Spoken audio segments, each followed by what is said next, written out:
With all that's going on in the world, there hasn't been much attention paid to a social issue the Obama administration has decided to take on: sexual assault on college campuses.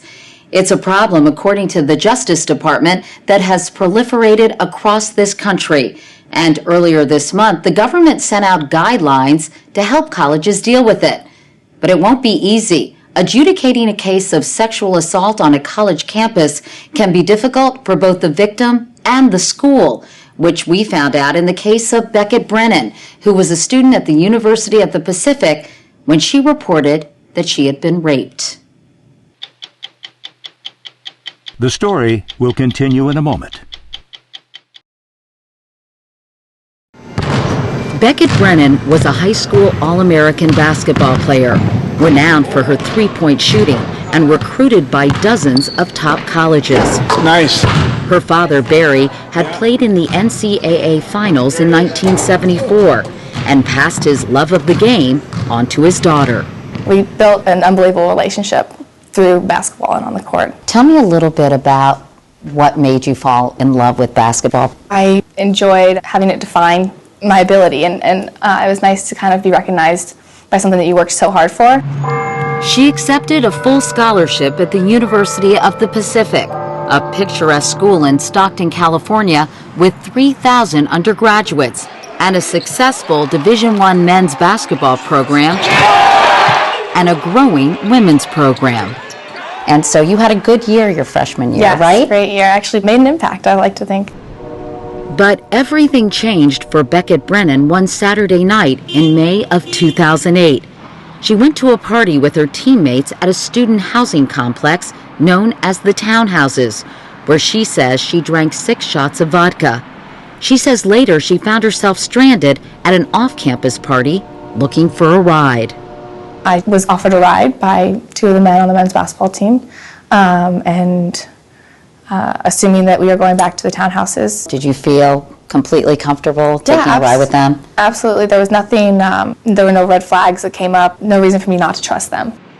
When they got back to the Townhouses, she went into one of the basketball players' apartments, thinking the party was continuing there. Instead, she claims they led her upstairs into an empty bedroom and raped her.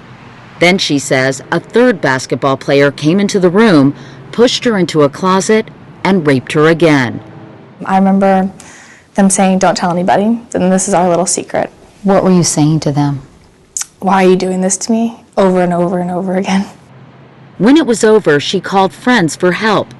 Back at her dorm and without her knowledge, one of them recorded her on his cell phone. And they were like taking off my clothes, and I was inside the closet, like in the corner, like trying to get away, and I don't want anybody to find out.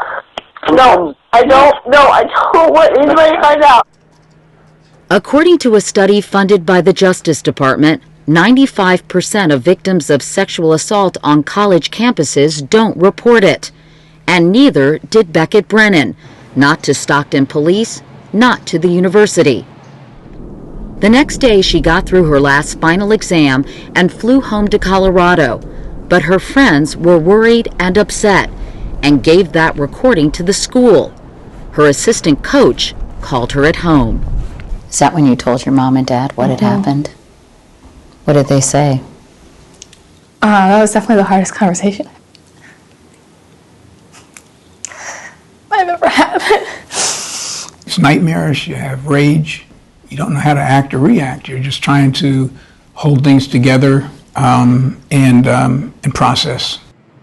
4 days after the alleged assault, university police questioned the 3 basketball players Beckett had identified on the tape as her assailants: Michael Nunnally, Stefan Johnson, and Michael Kirby. School officials urged Beckett to report the assault to Stockton police.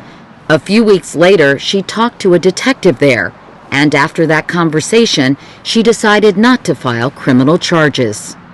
He explained to me the system with cases that involve rape and kind of laid out the facts about he said, she said, and kind of scared me.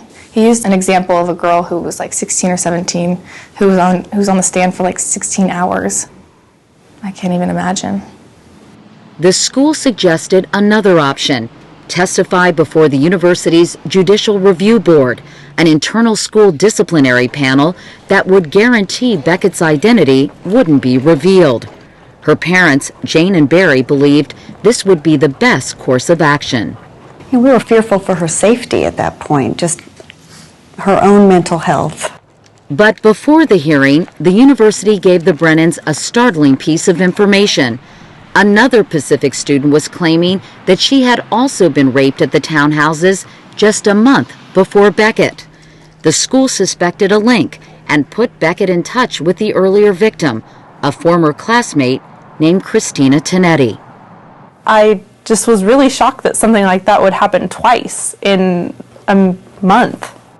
Tonetti says she was also drinking at a party at the townhouses when she was led upstairs, where one man raped her while two others stood by watching. I just kept saying no, and I kept trying to push him off because he was really big and he was kind of overpowering. She says she managed to escape and went to a hospital where she was interviewed by Stockton police and administered a DNA rape kit. She decided not to press charges. While she couldn't identify the men in the room with certainty, Tonetti believed they were Pacific students and agreed to tell her story at Beckett Brennan's Judicial Review Board hearing. But when the day came, she was a no-show. It was starting to get too close to home and too close to my parents finding out, so I didn't go through with it.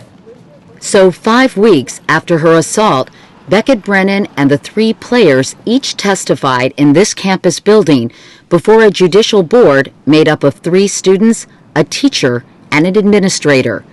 The board heard no details about the other alleged assault at the townhouses. Beckett said the board's questions made her feel like the case had suddenly become less about the basketball players and more about her behavior that night. So much of what they focused on was not the actual assault. Tons of questions about how much I was drinking and a focus on flirting. 2 of the players told the school that this was consensual. In no way was it ever consensual, and they know that. One of the players also said he wasn't even there. Yeah. After a week of deliberations, the Judicial Review Board ruled that all 3 basketball players were guilty of violating the school's policy against sexual assault. But they received different punishments.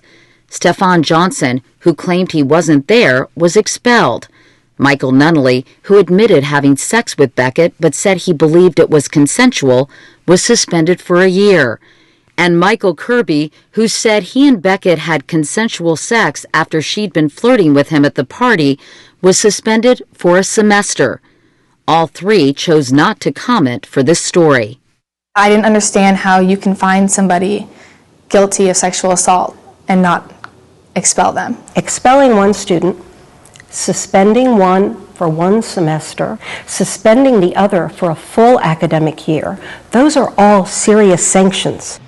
Janine Simmerly is an attorney representing the University of the Pacific. She says the case was always complicated, and after the decision was announced, it became contentious. I understand that she believes that the university did not do right in this situation. I'm suggesting to you that the university tried to get it right. The university did the best that it could do. Do you believe that Beckett Brennan was raped that night, or was the victim of sexual assault? I know that she believes that. And I know that the 3 male students who were accused deny that there was any non-consensual sex. You believe that this judicial review panel has the proper experience and expertise to adjudicate a case of sexual assault or multiple sexual assaults? Absolutely. And it happens across the country on a regular basis. And it should happen. That's the appropriate panel to review these kinds of issues. All 3 should have been expelled. A sexual assault, a rape is a rape. Joelle Gomez runs the San Joaquin Women's Center in Stockton. She started counseling Beckett shortly after the board's decision. Gomez doesn't believe college judicial review boards are equipped to handle such serious crimes. There's little to no transparency, there's little to no accountability. Certainly it does, in my opinion, favor the alleged perpetrator as opposed to the victim, again, who's really risking it all in making the report in the first place. You can almost hear the reaction of some people listening to this story. They might say, this girl had too much to drink, she went upstairs with these 3 young men willingly. How do you respond to that? You know, none of us know how we're going to react in a sexual assault, yet it's pretty simple. It doesn't matter what time of day it was, who they were with, what they were wearing, how much they had to drink, that there is never an invitation for rape. In June of 2008, Beckett Brennan decided that the best way for her to move forward was to return to Pacific for the summer session. I wanted my life back. I wanted to play basketball again. I wanted my friends. What was it like when you went back? Completely different. For one thing, the athletic director had banned the men's and women's teams from socializing. She was told the new rules were for her own protection, but says as a result, she was blamed and ostracized. It was kind of one of those situations where you felt like everyone on campus knew. In October of 2008, Beckett Brennan left the University of the Pacific for good. 3 months later, Michael Kirby returned to Pacific and the Tigers' starting lineup. The team's missing center, Michael Nunnally, returned the following fall. As for Stefan Johnson, 3 months after he was expelled from Pacific for sexual assault, he was given a full scholarship to the University of Idaho. Head coach Don Verlin told a local newspaper he recruited Johnson after talking to the associate head coach from Pacific, Ron Verlin, who just happens to be his twin brother. Unbelievable to sit there and say, oh, wow, okay, well, you know what, we can use a guy like that. Oh, he has a sexual assault and has been found guilty. How in the hell do you end up at another university within 3 months? Beckett Brennan and her family are not giving up. They sued the school for violating her civil rights. Last fall, a judge ruled against them, and the Brennans are now appealing that ruling.